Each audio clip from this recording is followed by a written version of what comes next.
I discovered a little girl body stuffed in the closet. It looked like it been there for like 6, 7 months. I hope nobody want to leave a little girl in there dead, not say nothing.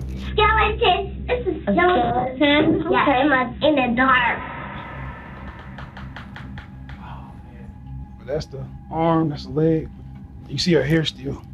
Her body is so badly decayed that none of us have seen anything like that in our lives. You stop playing dumb like you don't know what happened to your damn oldest daughter. Your special needs oldest daughter. I know she's autistic. So tell me what happened in that apartment.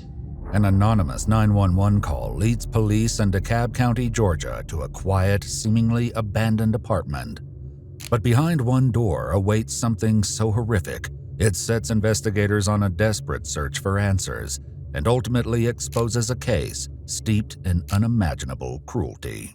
When you left her, was she alive?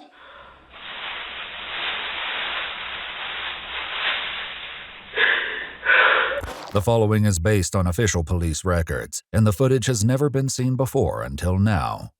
On June 25, 2023, emergency dispatchers receive a chilling 911 call. First of all, I want to say I want to remain anonymous about this information. It's a dead body of a little girl in building 2815, apartment 27. Can y'all please hurry up? Look like she been there for like at least 6, 7 months. Do you know who lives here? No, ma'am. I'm sure y'all gonna find all that information out once y'all identify the little girl.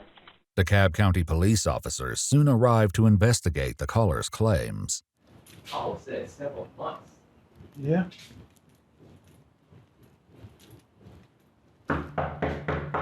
Cat, please! When no one answers, the officer tries the door and finds it unlocked. Cat, please! Oh, man. Come on, yo. Oh, please.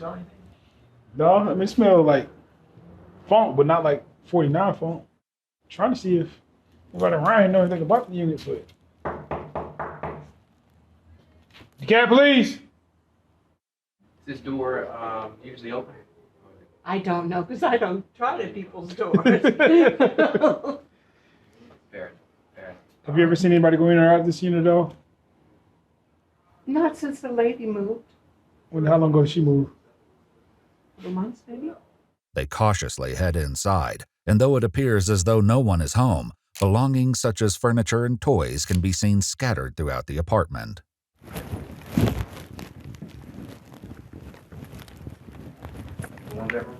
Yeah, it looked like it. Look at that closet.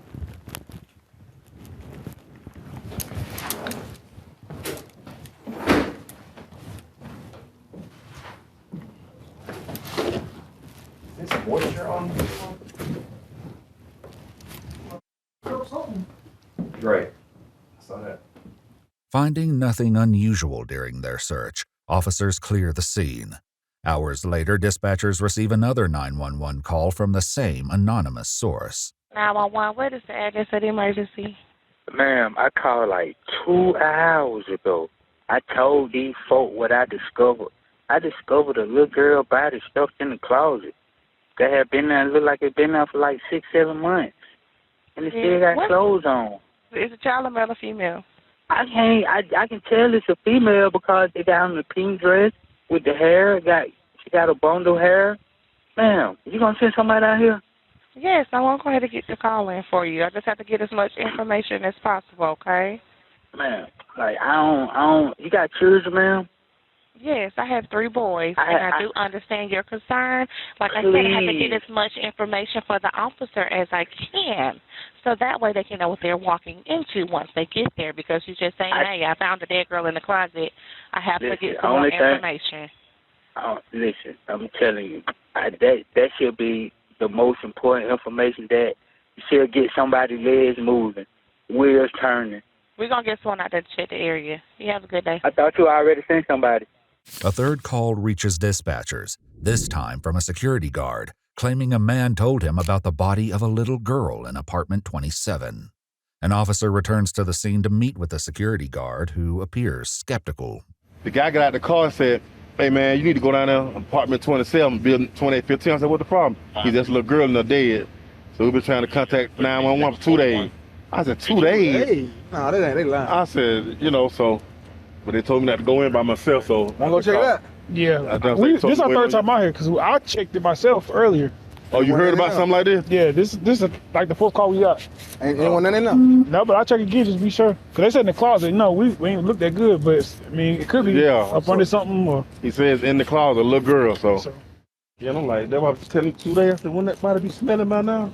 Yeah. Well, the very first call said it been in there for months. Oh, they lying, 'cause I checked news, man. They lying. They said it been there for months. Nah, I know that ain't true, cause yeah, smelling like about now. I hope nobody wouldn't leave a little girl in there dead, not say nothing.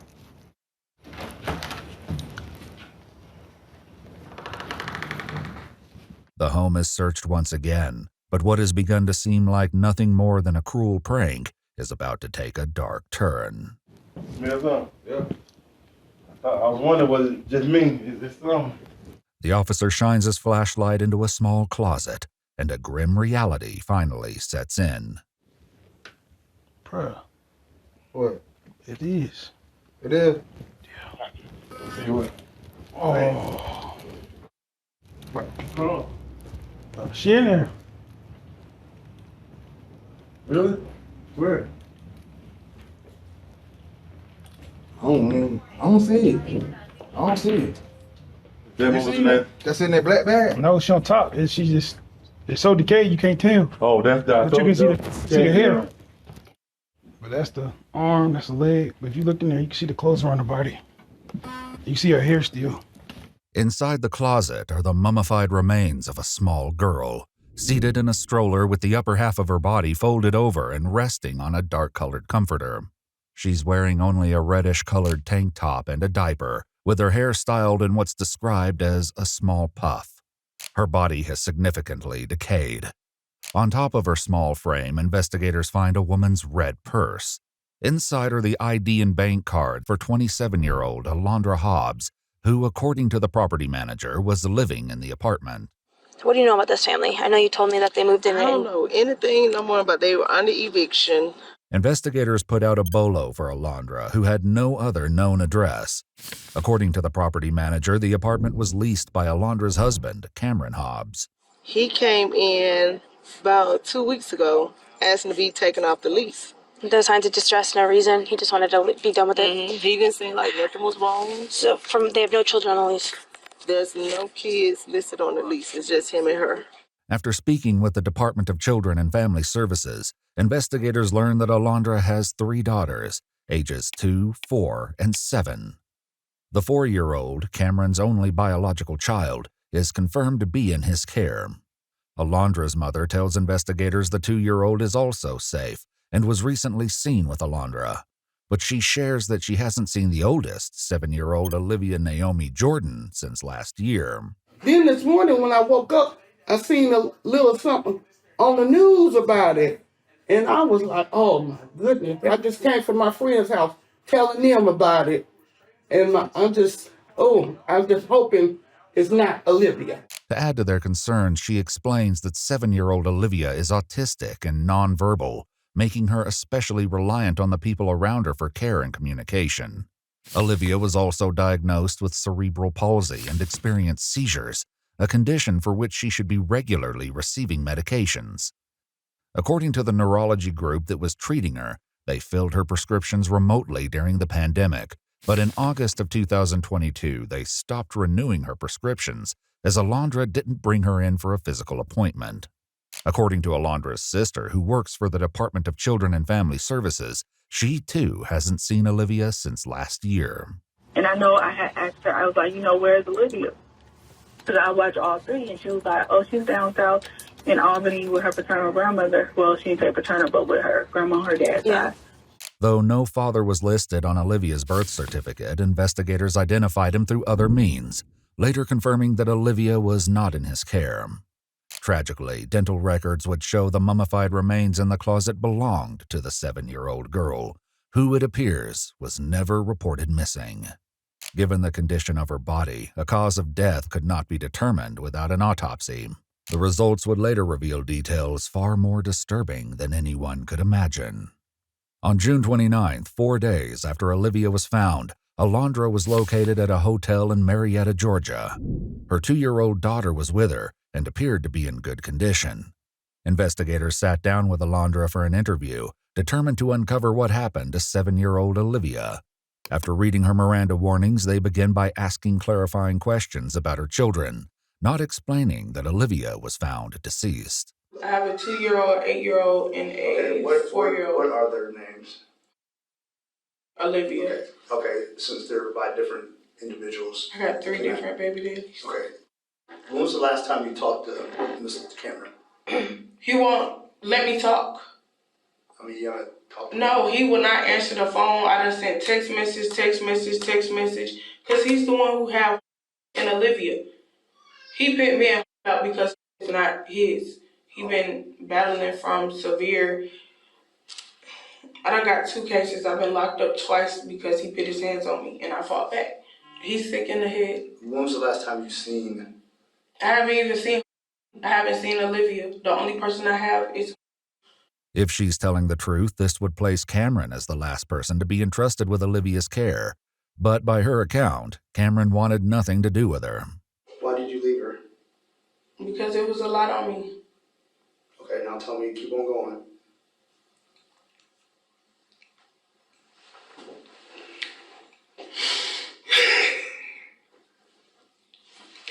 I went through the worst in that house. Been with Cameron Hobbs. My baby, she was autistic. He wanted me to give her up to the white folks. It was just a lot. We stayed into arguments after arguments. He beat me, all types of stuff. I just had to get away. Cameron agreed to speak with investigators, volunteering to come to the station with his 4-year-old child. During a forensic interview, the 4-year-old expressed something about her father that was deeply concerning. Well, listen. Somebody hit me right here. They did? And tell me who hit you right there. Cameron. Cameron? And who's Cameron? Like, he make it bleed. He made me kill me. He made kill me. He killed you? Mm-hmm. I'll be there like this. Look. It's like this. Well, tell me, how would Cameron kill you? You gotta do the last one, too. You gotta do the last one. He did the last one, too? You gotta do the last one. Cameron's mother admitted she was aware that abuse took place inside the apartment, but by her account, the abuser was Alondra. She shared a photograph with investigators which appears to show a large handprint-shaped welt across Olivia's chest. And while Alondra says she was kicked out of the apartment with her 2-year-old daughter, Cameron claims he moved out of the apartment around the summer of last year, leaving all 3 of the girls in Alondra's care. I want to know what's going on. We're trying to find Olivia. What you mean? We're looking for Olivia. And I'm trying to give you the opportunity to tell us what happened to her before we make our own assumptions and you're going to be walking out of here in handcuffs. All right? So you need to tell us a little bit better story than what you're telling us now. So how am I supposed to know if I wasn't? You're the mother of her, right? You know exactly, but... And we talked to Mr. Hobbs and we laid eyes on, and we just laid eyes on where is Olivia? So Olivia's supposed to be with Cameron at 2815 Misty Waters Drive where Cameron was. And he kicked you out? Yes, he kicked me and my baby out. So you think the neighbors have seen you? So that's a lie. And you can stop playing dumb like you don't know what happened to your damn oldest daughter. Your special needs oldest daughter. I know she's autistic. So tell me what happened in that apartment. I can't tell you besides I left her. You left her in that apartment alone? No, with Cameron. Cameron was the one who was supposed to be watching her. But did I leave her in the apartment alone? No. I left her with Cameron. I did the wrong thing. Because it was too much on me and I knew I couldn't take care of her. Cameron didn't leave her. He did. He didn't leave her. All of this is because of Cameron. That's not Cameron's child. I know, but Cameron been there the whole time. Since she was born. He wanted me to give her up. Cameron beat her so bad, he threw her in the closet. He did so much. That's why we stayed fighting. That's why I got 2 domestic violence cases. He choked my daughter. He bit her thumb. He did a lot to her. He pulled her hair out. Literally. That's not what happened. According to Cameron, after leaving Alondra with the 3 girls, he regularly returned to pick up his 4-year-old daughter for visits. But when he picked her up for a visit last Easter, he refused to return her, stating that the 4-year-old girl was afraid of her mother. My mama said don't mess with my toy because I get a wet in her back. Mommy said don't mess with the toys because you get a what? A whooping. A whooping, okay. During her forensic interview, the 4-year-old girl was asked about her family. The interviewer asked for her help drawing faces with emotions to represent them. She chose a sad face for her father and happy faces for herself, her mother, and 2-year-old sister. While the young girl doesn't mention Olivia by name, she tells the interviewer she has another sister and gives her a different face entirely. And my sister shouldn't need an angry face. So the other sister, we draw an angry face? Yeah. And how come we draw an angry face for her? She's mad. She's mad? She's angry and mad. What she says later, completely unprompted, is downright chilling. Skeleton. It's a skeleton. Okay. Yeah, in the dark. In the dark? What's a skeleton in the dark? Because I feel sad. You feel sad? Mm-hmm. Well, you said something about a skeleton in the dark. Who's the skeleton in the dark? The pink one. The pink one? The pink skeleton. Skeleton in the dark. Well, you mentioned feeling sad. Tell me about feeling sad. It made me feel sad, like a doggy. What made you feel sad? The skeleton felt sad. I was like a skeleton. Mama, she. Tell me I look like a doggy, like this. Okay. But at just 4 years old, it's difficult to know what she truly understands or what horror she may have seen. Investigators continue to pressure Alondra, and it isn't long before her calm confession exposes the heartbreaking truth. He was supposed to be watching my daughter, but I left her. You left her alone. You left her in there. Okay, why did you leave Olivia then? It's too much. Okay. When you left her, was she alive? She was alive? Where'd you leave her at? What room inside the apartment? Our bedroom. All right. Where at in your bedroom? She was just sitting on the bed. No, she wasn't. Where? You left her. You know where she left her. I left her. She wasn't sitting on the bed. You left her in the bedroom, but you left her somewhere and she was in something. So you need to say it. Besides what? The stroller she was sitting in. Say it again? The stroller. Okay, where at? The closet. Was she alive then? All right. And the reason why you left her is because? It was too much on me. Okay. Give me an example of too much. I have 3 children, so I'm trying to relate. I mean, dealing with coming from an abusive family, not having my mama, me and Cameron always fighting, not having the support. He wasn't helping me. Did you let Cameron know that you're leaving that baby, yes or no? I know the answer to that. I can't. Shaking your head doesn't mean anything.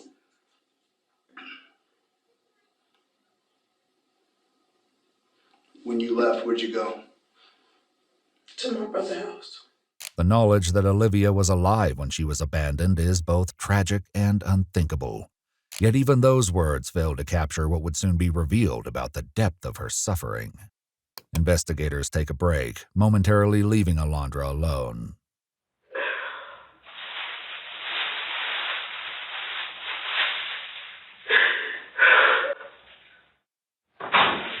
Hey, Miss Lady, let me get that plastic back real quick. We'll do that. Where's my baby? Hey, man, you need tissues? Where's my baby? She's not here. We got her right here. She's fine. She's leaving. No, she's right here. We're playing with her. Kill me. I'm over it. Just kill me at this point. Like, there's no point. Detectives return prepared with questions to help them understand the full story. Between Alondra's admissions and the results of Olivia's autopsy, the true scope of her suffering begins to emerge. When you left her, I understand that you told me she was in the stroller by the closet. Did you leave her with anything else? Any food? Any water? I mean, I fed her. But I meant, if you knew you were leaving, did you leave her with any additional stuff? I did have a bottle of water. A bottle of water? Is she capable? I know she said she had special needs. Was she capable enough to drink the water herself? Did you leave her with any type of crackers or food? Anything that might be in a... I did. Like in a bag? Like maybe a bag of chips or anything? I mean, I gave it to her. Okay, what would you give her? She had chips. She had real food. It was like little snacks and stuff. Okay, was it in a cup? Like chips. A bowl? It was in a bag. It was a mixture of things. And Olivia had seizures, so with the medication she was on, it was prone for her to eat more than usual. But you think she was capable of eating the bag? Or would that be out of the normal? I mean, I don't know because Olivia, with her being autistic, autistic kids do kind of weird things, so. But any food she may have left for Olivia would have quickly run out, leaving the child to endure the slow agony of hunger. According to combined reports from the medical examiner and her official autopsy, Olivia's unclothed and mummified remains weighed only 5 pounds. Though her internal organs had completely dissolved, a wadded-up plastic grocery bag was located in her abdominal cavity in the shape of a stomach. Additionally, unidentified red cloth and green plastic was found in her feces. Investigators are left to question whether Alondra took any steps to ease her suffering. Did you give her any type of medicine or anything before you left? Because I weaned her off her seizure medicine. Okay. I didn't know if you were like under depression. Like, I know I'm leaving. I want everything to be as comfortable as I can. Did you give her anything to like prep her for like you leaving? Yeah. Besides the food and water? That's what I gave her. Her seizure medicine? I weaned her off her seizure medicine. One additional detail leaves investigators questioning whether what Alondra is telling them is the entire truth. The autopsy report notes that Olivia was not tied to the stroller, but simply secured by the buckle as one would under normal circumstances. I don't believe that Olivia was left there alive and didn't get out of her stroller like you told me. There's just no way. And we're so close to the truth, and you really just got to tell us that last bit. I did. When I left her, she was alive. She was. Was she injured in any way, shape, or form? Mm-mm. She was fine, normal. Or whatever. Was she crying when you left? Explain why she didn't Olivia never showed any emotions due to autism. Why didn't she get herself out of the stroller? Olivia had a mind of a 2-month-old. Why didn't she move at all from where you put her? Why didn't she grab things around her? Olivia she didn't have that type of strength. Olivia didn't start walking until she was 3. So why didn't the stroller fall over? And why were there things on top of her to conceal her?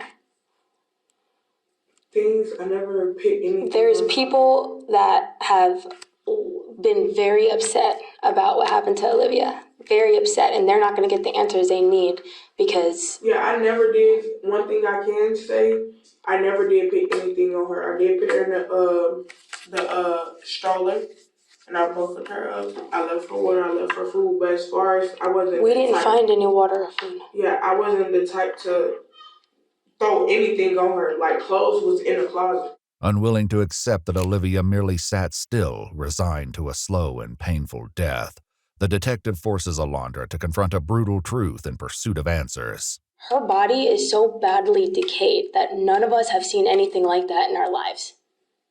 And how difficult it is for your family members, Cameron's family members, people that have nothing to do with your issues. They're not going to get the closure they need Because what you're saying doesn't make sense. So it's just going to be some unknown mystery that everybody has to go through trauma with. This is what I'm telling y'all how I left her. I never did pick anything. I left her in a stroller with the door open. Never pick anything. Okay. I wouldn't even do that. As far as like pinning things on top of her.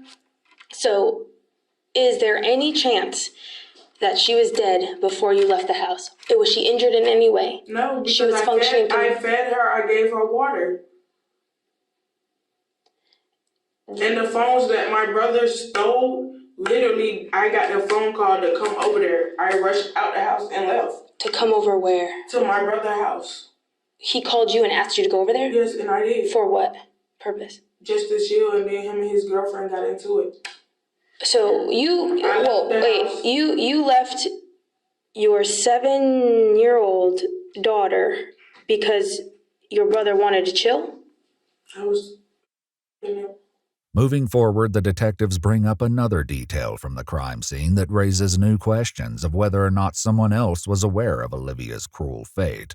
Someone shut the bedroom door and put clothes behind it, and someone shut the regular door and put towels behind it. It shouldn't have been, I just shut the main door. As far as towels or whatever you're talking about, no. That wasn't me at all, no.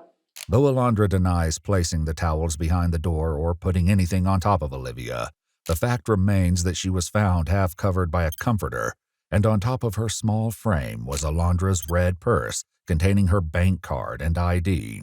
Do you have your driver's license with you? I don't have ID. My brother stole my ID, all my information, literally.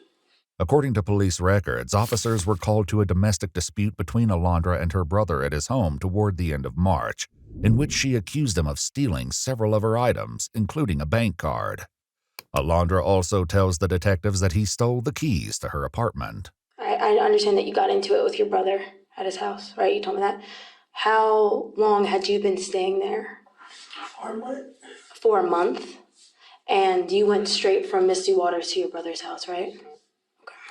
This admission leads the detectives to believe she abandoned Olivia toward the end of February, 4 months before she would ultimately be found by the original 911 caller.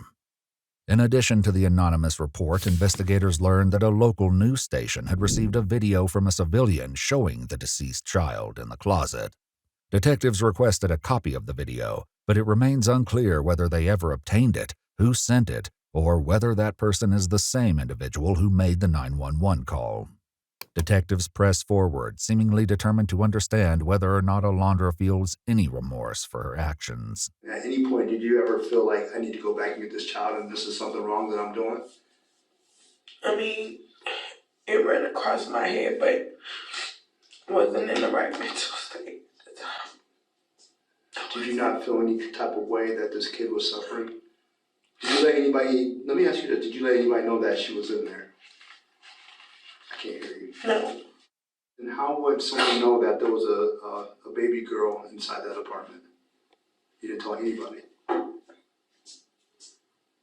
No. Not even halfway mention it to someone that you can remember. Nobody. You left her. Did you kiss her and hug her? I hugged her. Wait. Did you say anything to her? What did you say to her? I love you. When you posted on Facebook in April and said that the worst thing has ever happened to you, what happened in April? This was on Facebook. You made a couple posts about how you're going through the worst time in your life.